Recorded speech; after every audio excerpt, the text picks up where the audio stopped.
जब आप home loan लेते हैं तो एक सवाल होता है कि आपको टेन्योर कितना रखना चाहिए, 10 साल, 20 साल या 25 साल।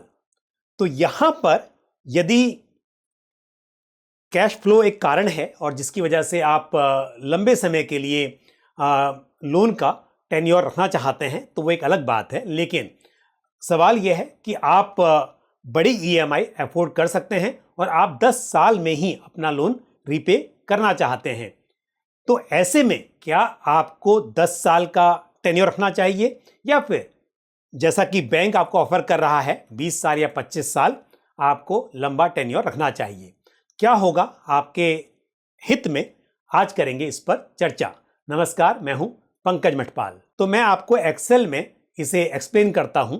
मान लीजिए कि 50 लाख रुपीस का आप लोन लेते हैं, हम बात करें होम लोन की, और रेट ऑफ इंटरेस्ट मानकर चलते हैं कि 8.50% है। वैसे जो लोन होता है वो फ्लोटिंग रेट होता है, समय समय पर वो घटता बढ़ता भी रहेगा, लेकिन फिर भी अगर एवरेज देखा जाए तो 8.50 मेरे हिसाब से एक सही एक्सपेक्टेशन है।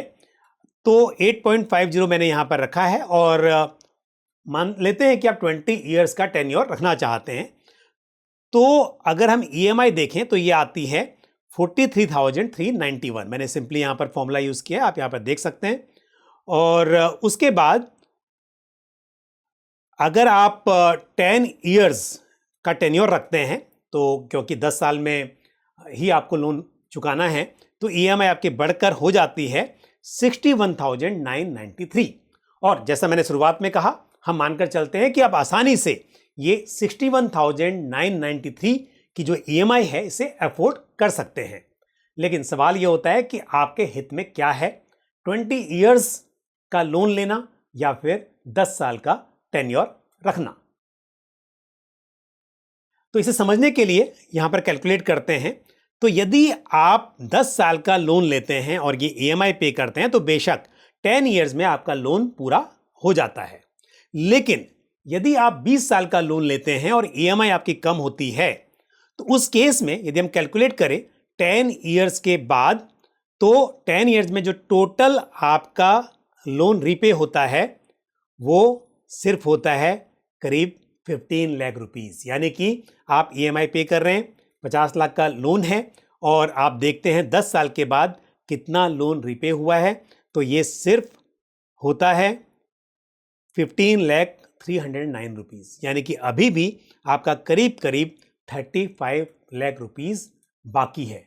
लेकिन क्योंकि आपने 20 साल का लोन लिया और आपकी ईएमआई कम थी, तो यदि हम अंतर देखें कि 10 साल के लोन पर जो ईएमआई आती है और 20 साल के लोन पर जो ईएमआई है उसका डिफरेंस है 18,602 रुपीस। यानी कि हर महीना आपके पास 18,602 रुपीस बच रहे हैं। तो आप क्या करेंगे, इस पैसे को मेरा सजेशन है आप कीजिए एसआईपी। और एसआईपी कहां करनी है?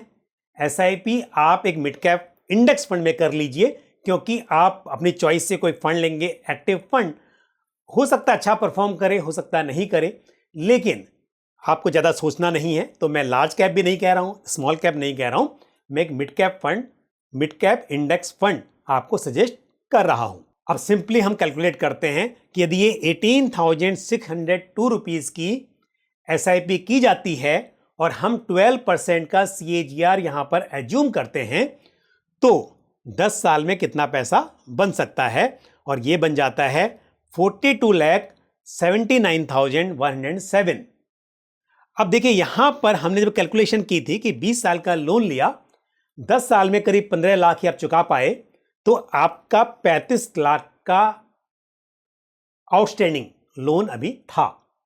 लेकिन क्योंकि बचे हुए पैसों से आपने एसआईपी की और आपके पास लगभग बन गए 42,79,000, यानी कि जो लोन की आउटस्टैंडिंग है करीब 35 लाख की पूरा आप रीपे कर दीजिए और आपके हाथ में फिर भी करीब करीब 8 लाख रुपए बच जाते हैं। यानी कि अगर आप चाहें तो 10 साल से भी थोड़े कम समय में ही आपका पूरा लोन रीपे हो सकता है। अब मैंने इंडेक्स फंड सजेस्ट किया और आपको मैंने Nifty mid cap 150 index fund की बात की।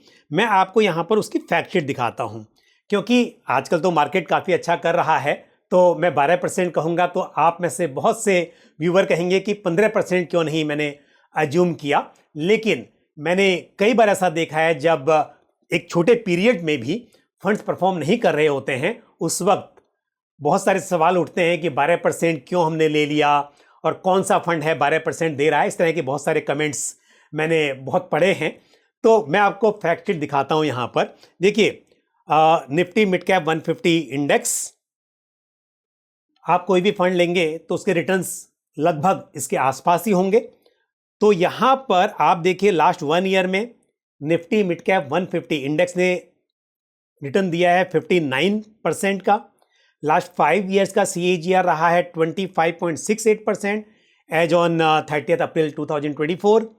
और ये इंडेक्स शुरू हुआ था 1 अप्रैल 2016 को। सिंस इंसेप्शन यदि आप देखते हैं तो CAGR है 18.06।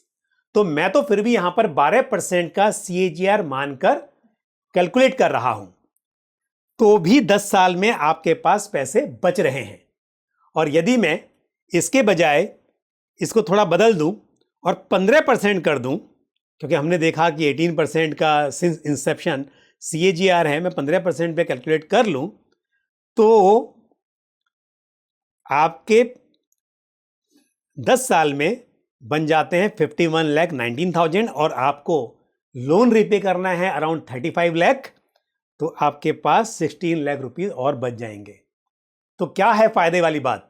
मतलब आप 10 साल का टेन्योर लें और अपना 10 साल में लोन रिपे कर दें, या फिर आप 20 साल का लोन लें, बचे हुए जो पैसे हैं उसकी SIP करें, फिर भी आप 10 साल में लोन रिपे कर देंगे और आपके पास पैसा बचा हुआ भी होगा। तो यदि आप ऑप्टिमिस्टिक हैं इंडियन इकोनॉमी को लेकर और इक्विटी मार्केट पर आपको भरोसा है, तो मेरे हिसाब से लोन का छोटा टेन्योर रखने की बजाय टेन्योर बड़ा रखकर और जो पैसे बच रहे हैं EMI के, उसे SIP के जरिए यदि आप इन्वेस्ट करते हैं म्यूचुअल फंड्स में, तो ये फायदेमंद साबित हो सकता है। तो ये है मेरी राय। आप इस बारे में क्या सोचते हैं मुझे कमेंट करके जरूर बताएं।